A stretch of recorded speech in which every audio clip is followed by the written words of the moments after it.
plan of action for this program is that we're going to be talking about essential elements of vibrant clubs. There's 3 essential elements that have been identified. So we're going to be having some discussions on those. We first go to the learning objectives.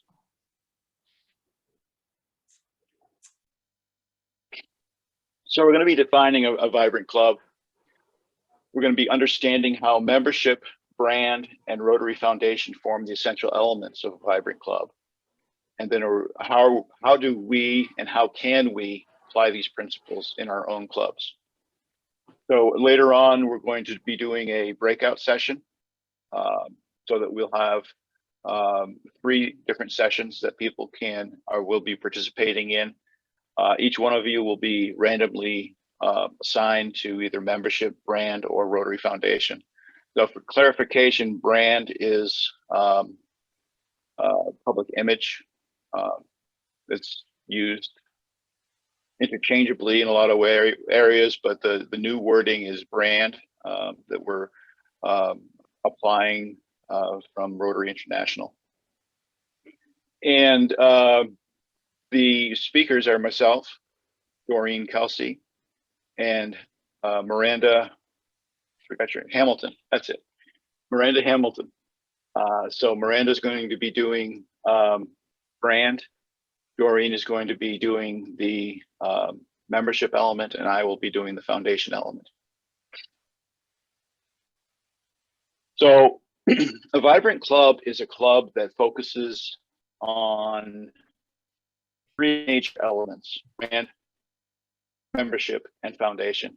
And what makes it a vibrant club is that the club interlinks these 3 areas, identifies ways that membership can help foundation, foundation can help brand, brand can help membership and foundation, etc. So it's really a combined process of utilizing those 3 areas of brand, membership, and foundation to make your club a better club.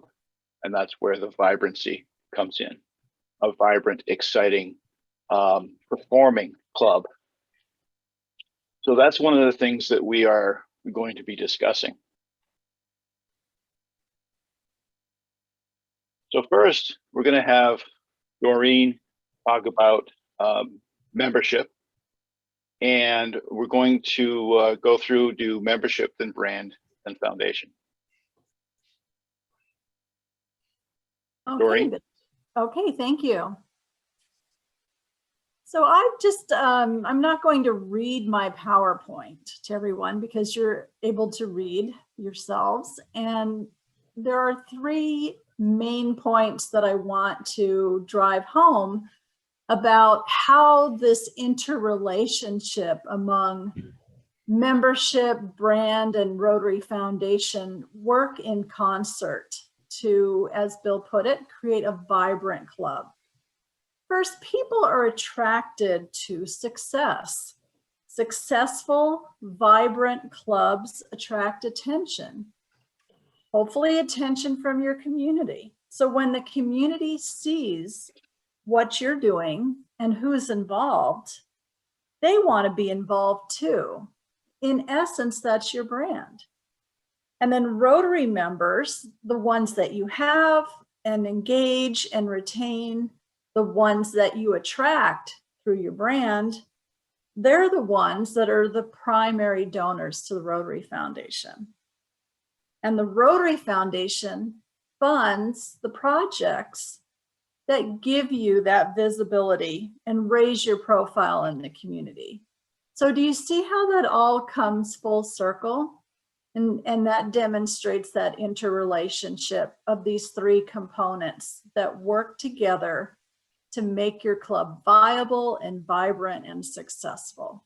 And I want you to think about this interrelationship when we do go to the breakout sessions, and have that be the basis for your thought process, for the conversations that we engage in. to bring home to your club and see how you can work this relationship to the benefit of your club and your members. Okay, Bill. All right, and now we'll move on to work here. There we go. Brand. Miranda.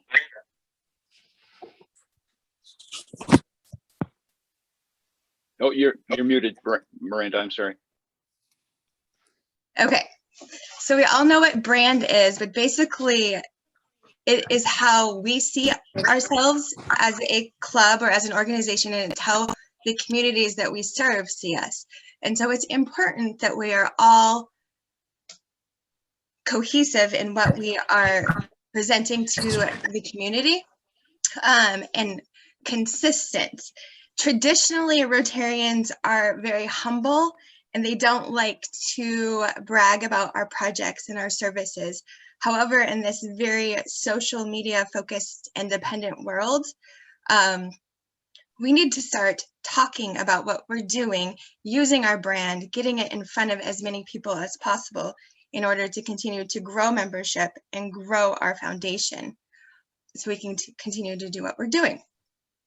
And so that is where we're gonna, when we go into our breakout, kind of talk about how we can do that and making sure that we're focusing both internally and externally. I don't have the whole bio for Danica. All I can tell. Okay. So as we start talking about foundation,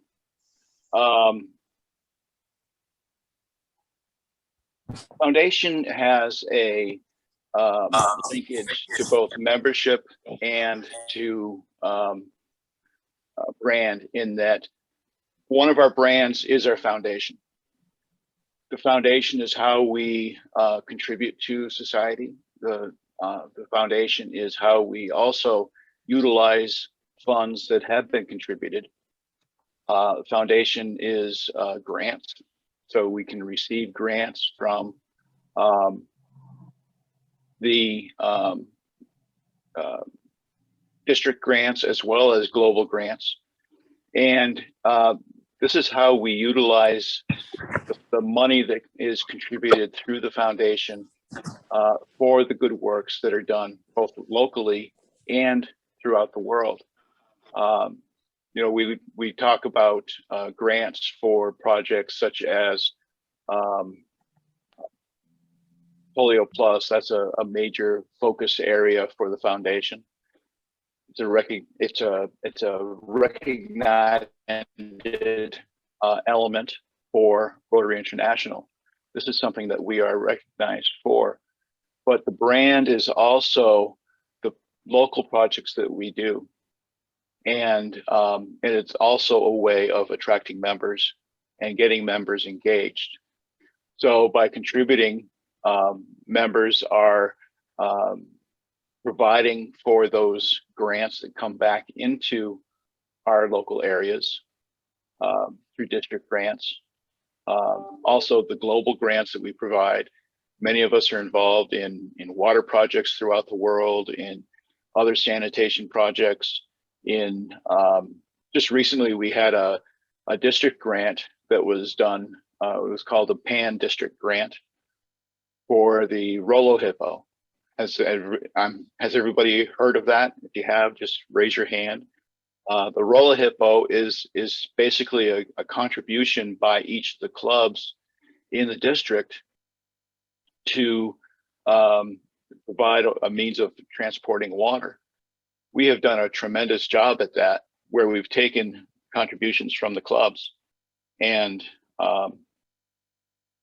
made the or done a matching with the grant funds to provide for this. We're going to have, I think, over 150 Rolo Hippos. I think that's the last number that I heard. And that is something where we can brand that process and get the recognition for that. So branding is recognition. individual recognition for the members. It's also recognition for the clubs. And then we also have the regular recognition programs, the Paul Harris Societies, the Polio Plus Society, all these different societies that we get involved in, and the bling that you can get. If that is what motivates you, great. Then you can, your contribution, you get the bling. If you contribute certain levels and so forth. And that is a way to recognize members, to retain members, and to attract members as well. So right now, we are going to go into a breakout session. Let's start off with report out, return a report. Basically answering the questions. I mean, we don't have to be really focused on the actual questions themselves, but in general, what are you doing? How do you promote your club? And how does your club support and promote foundation recognition and granting? So let's start off with the speaker for the membership group. Okay, Bill, we heard from so many people throughout the district on how they are engaged in many different projects or in Canada projects.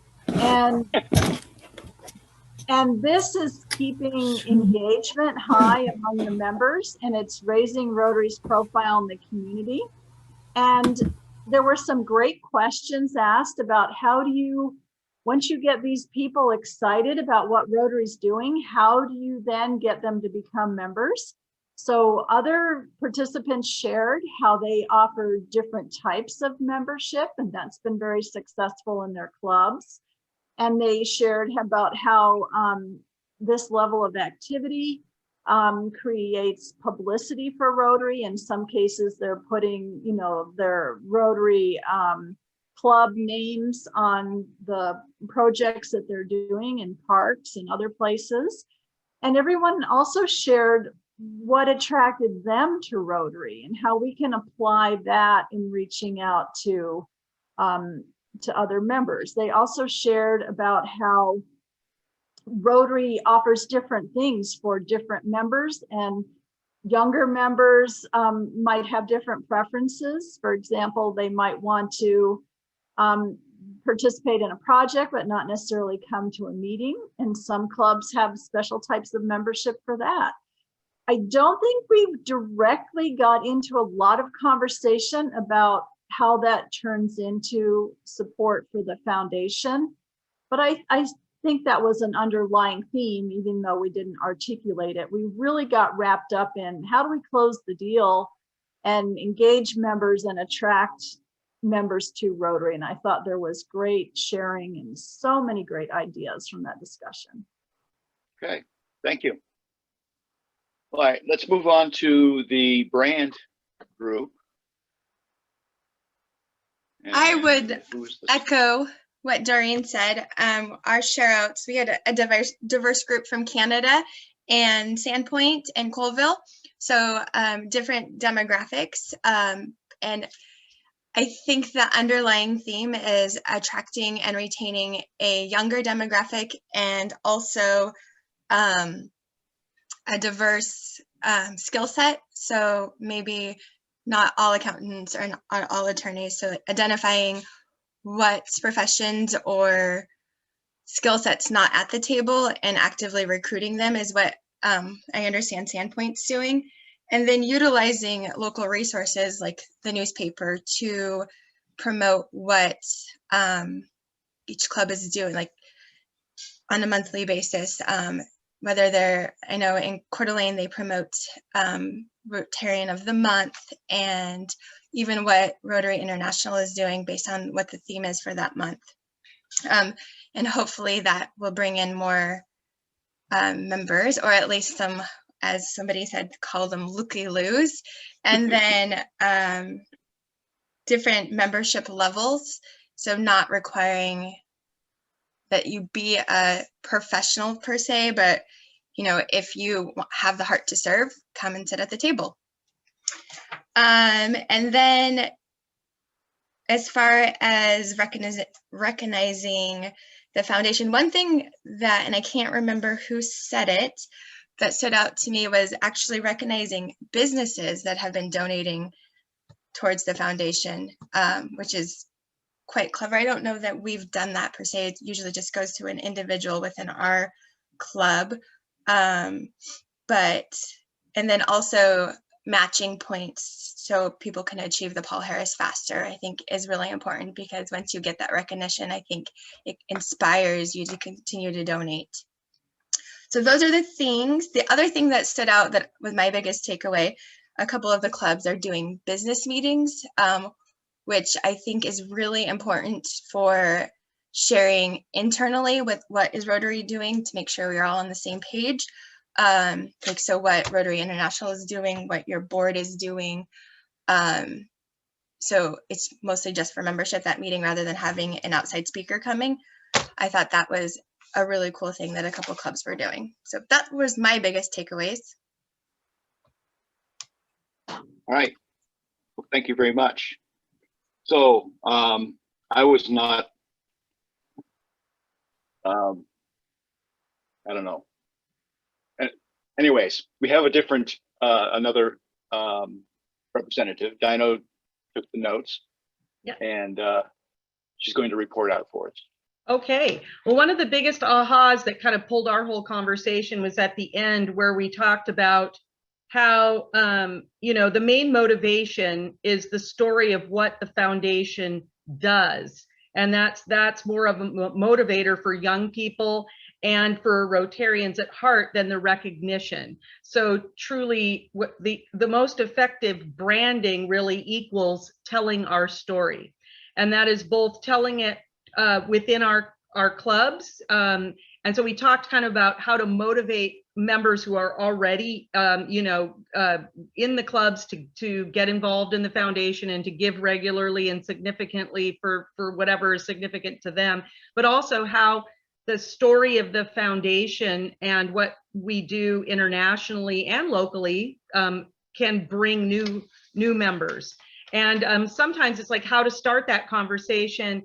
And like Maria, who's in a Passport Club, mentioned just their commitment to everybody wearing Rotary garb, like wearing vests, you know, publicly, can, you know, wearing Rotary logoed items, or even having a license plate, like I was talking about. It just can begin a conversation with someone. And then we talked about, Bill talked about how in his club, there's a rewards plan, there's matching contributions with points towards Paul Harris. So it's not all about the money, but the points. And signing up for Rotary Direct auto deductions, kind of promoting easier ways to give incrementally. We talked about different classes of membership. That Tom had mentioned that in their club, they have a Friends of Rotary for part-timers, for a lot of these members that are in their communities part-time and maybe part-time gone. That increases your grant eligibility in some ways. There's also a designation for young professionals that pay half dues for 3 years just to get them involved. And encouraging clubs to make members, you know, have members use their points. We talked about how a lot of clubs have these stockpiles, you know, hundreds of thousands of points that could be used to make these recognized community members too for Paul Harris Fellows by using those points. We talked about how we needed more PR in the public PR when Paul Harris Fellows are recognized, because they're often people that the community knows and would be interested in hearing about that, but the greater community at large may not know who that is. And that when we do invite visitors or speakers or guests to these presentations, or even promote them to the public, that those people often get interested in that way and could become our members. Someone else had mentioned that it's not how much, it's how often is the motto of their club. And they make a first-time donation for all new members of $26.50 and invite the clubs to do that. They also talked about the international local connection. One person's club was much more focused on the local, but that he made it a point to let the club members know that it's through the participation in the foundation that the money can come back to your community. So even members who think, or clubs that are more centric on what they're doing locally in their communities, to say, if you participate, if you give to the foundation, that money does indeed, come back. And we talked about focusing on every member every year. One club had on the birthday, they contribute their number of years. So I would contribute $58 on my birthday this year, that kind of thing. And also we also talked, though, we circled back to the inclusion discussion from our opening session, because there was talk about, creating a Paul Harris committee or society within a club that has a special dinner every year. But how do we welcome people who are Rotarians at heart, and a recognition of service and not just, money? We talked about Rotary's traditional focus on recognition, and for younger people who don't have much money, membership alone is a big ask. So then that circles back to this question of the main motivator is the story of what the foundation does, and that is an incredible story and a big motivator, both within Rotary and without. All right. Well, thank you, Dino. Unfortunately, we're not going to have time for questions because we are scheduled to go back to the next session in a minute and a half. So thank you very much. If you have a question or a comment and you'd like to leave it in chat, that's fine. But we are going to be moving on to the next session with Danica. And so you go back to the next, the last URL, you need to leave this session and go back into the last Zoom session that you were in. So thank you very Bill. much for participating. It's been fantastic. A lot of great discussion. We can